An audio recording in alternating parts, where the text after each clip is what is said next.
Hello everyone, welcome to the first of 6 Ghibli specials here at the Duke of York Studio Ghibli season. Today's question is going to be how different your experience of Grave of the Fireflies becomes if you learn the reason that it was made in the first place and the film's connections to My Neighbor Totoro, which will be on next week. Quick question, any first-timers here watching this film for the first time?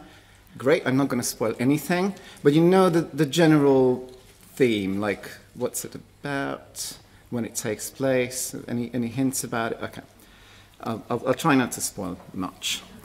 Okay, I'm Adam Dobai, by the way, and I'll be your host for the next 6 weeks. For the past 8 years, I've been spending much of my spare time learning about storytelling in Japanese animation, and through my work in the film industry, I also had the privilege to work with one of these films when I got the job of supervising the translation of The Wind Rises to Hungarian back when it came out a few years ago. For each of the films in this series, I will be presenting a short introduction, and there's going to be a Q&A and discussion session after each screening. So if you want to discuss the topics brought up by the film, feel free to join me in the bar upstairs after the screening. All right, so Studio Ghibli was built by these 3 people, Hayao Miyazaki on the left, Isao Takahata on the right, both writers and directors, and in the middle is Toshio Suzuki, who was their producer and also acted as the company's director for most of their career. And by the time Grave of the Fireflies was made in 1988, these people had been working together for 17 years. Miyazaki and Takahata tried to adapt Pippi Longstocking back in 1971. They traveled to Sweden, talked to Astrid Lindgren, and just kept passing ideas back and forth, and that's where their creative development really started. And even though that film wasn't made, they kept working together, and various films and series were made until Miyazaki's great personal project, Nausicaa of the Valley of the Wind, in 1984, one of his best films. If you haven't seen it, I very much recommend it. This was the film that finally made them enough money to create their own production house, which is Studio Ghibli. That's the studio over there. And this set up a system where Miyazaki and Takahata would either work on the same film in different capacities, Miyazaki writing and directing while Takahata would produce in some instances, or they would work on their own film separately but in parallel. And meanwhile, their personal and professional friendship was helped on by Suzuki, who was a good producer and knew that these 2 people inspire each other creatively, so he kept them together. And when Takahata was asked during establishment of Studio Ghibli, so what would you like to make? What's the film you would most like to do as your first film in the studio? He said, I would like to adapt this short story called Grave of the Fireflies. And with that, we get to 1988, which is the year when Grave of the Fireflies and My Neighbor Totoro were released. 2 films that, has anyone seen Totoro? Okay, most people. Good. If not, you can watch it next week. So these are 2 films that on the surface couldn't be different from each other. 2 children living through the darkest days of World War II, and 2 children having a fantastical exploration and encountering mild threat in a spiritual countryside setting. And for many years, I myself treated these films as totally separate from each other. But then I learned, this is the original theatrical poster from Japan, I learned that these were not only released in the same year, but they were developed in parallel, produced in parallel, and released together, advertised for family audiences back to back as a double feature. Fireflies first and then Totoro later. The one on the right comes first because of the Japanese reading order from right to left. Now, you might be thinking 2 90-minute films in the same screening, pretty big screen time for younger viewers, and Grave of the Fireflies is, is quite cruel in some places to be shown to really small children. And if you thought that, you'd be right. The original theatrical release was not a big success. The arrangement of these films, it wasn't a flop, but it had some success. But the only real reason they made money out of it was because of all the Totoro and Cat Bus plushies that were made and provided the bulk of the income. Anyway, since then, these films have been released separately, and they have both reached cult status on their own.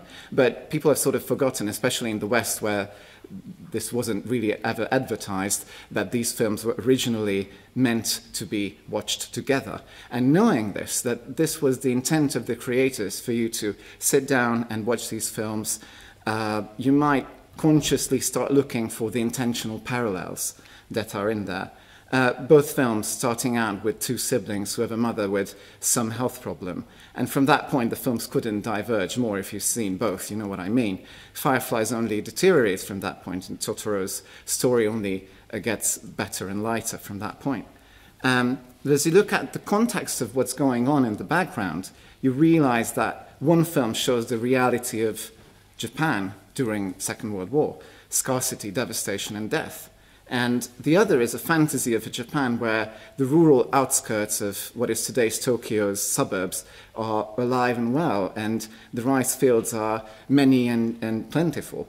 And as I learned a couple of years ago from culture anthropologist Sayoshi Rishi, whose research I assisted for a bit, Totoro is not a fantasy film because of the large mystical owl-like creature and the cat bus, but because of the landscape that does not match at all what Japan looked like in the early 50s when Totoro takes place. The landscape was much closer to what it looks like in Fireflies.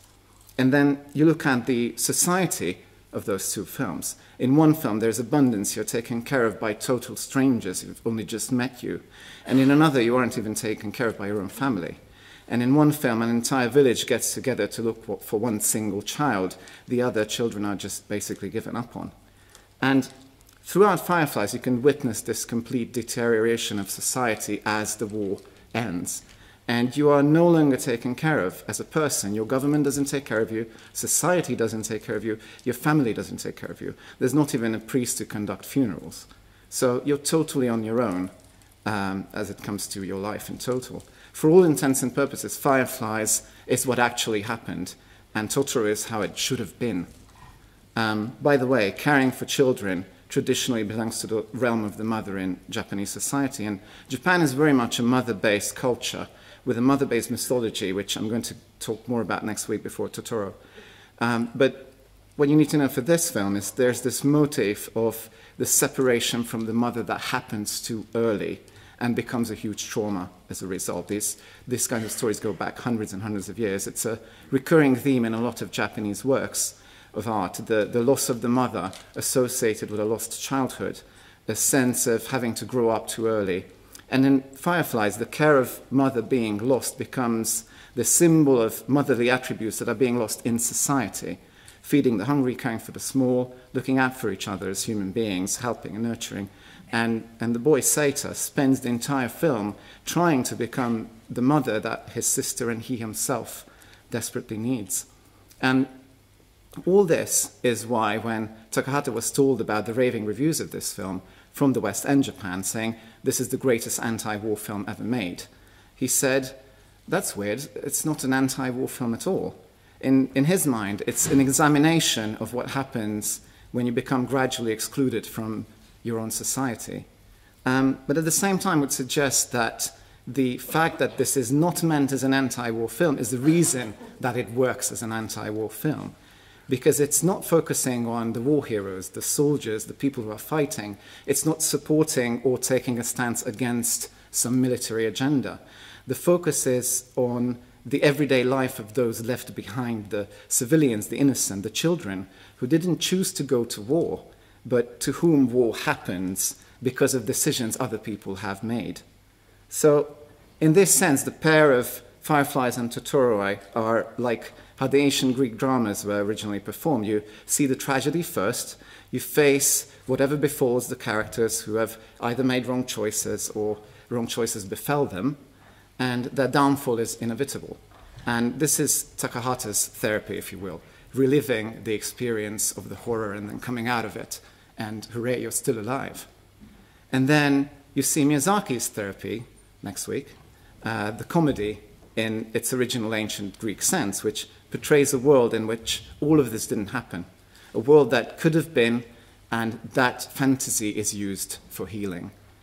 because of this, I recommend either that you come back next week to watch Totoro or just go home after this and watch it just to see how the experience changes. So this is another early picture of these two young directors. So why did they choose to make films like this when they got their own studio? The simple answer is that the generation that they grew up in grew up during the war. Miyazaki was 4 years old during the bombings of 1945, and Takahata was 10. So Miyazaki was about as young as the smaller siblings in these films. And Takahata was about the same age as Seita in Fireflies or Satsuki in Totoro. And there's one more name to this story, and that is Nosaka Akiyuki. He wrote the 15-page short story back in 1967 that the film was based on. And that short story was inspired by his own actual war experience as a child. He also grew up during the war. He was one of many of the children, like this boy, whose image was captured by American photojournalist Joe O'Donnell, barely 10 years old, alone, no help from adults, and with the task of keeping his own siblings alive. And when Akiyuki wrote this story as an adult, he wrote it out of guilt. Grave of the Fireflies, a short story, was meant as an apology to his own little sister who died from malnourishment during the bombing. And Akiyuki said many times in interviews that he blamed himself for what happened. And so he tried in his story to create a character who is more noble and makes better choices than he thinks he did. At the same time, he still considers the decision made to support himself over his sister to have been selfish. And this transfers into the story and into the film, where Seita does face a choice in the middle of the film, which I don't want to spoil, but I want to mention it, because both Akiyuki and the director Takahata said that this is the wrong choice that Seita makes, and that leads to the events in the second half of the film. But at the same time, 70 years after the fact, and 30 years after Grave of the Fireflies, the film was made, we can look at the same story and ask if that really is a character flaw in this child. Is it really a conscious decision that he makes to support himself? Or is it an act of desperation? Is this boy who is going through immense trauma even responsible for the actions that he takes? Can we feel empathy for this boy and tell him it's not your fault? You have done nothing wrong. And as we begin now to watch this film with these children trying to survive in a war-torn country, we can also think about how this film today, and for us, is not just about the past. These children today are in Ghouta in Syria. They're on an overcrowded boat ricketing towards Greece. They're being held up at the fence on the Hungarian border. So the question for us today is, can we move past that disintegrated society and once again embody these qualities of caring for vulnerable people? And can we embody the quote by Glennon Doyle that says, "There is no such thing as other people's children"? Thank you for listening, and I'll see you upstairs after the film.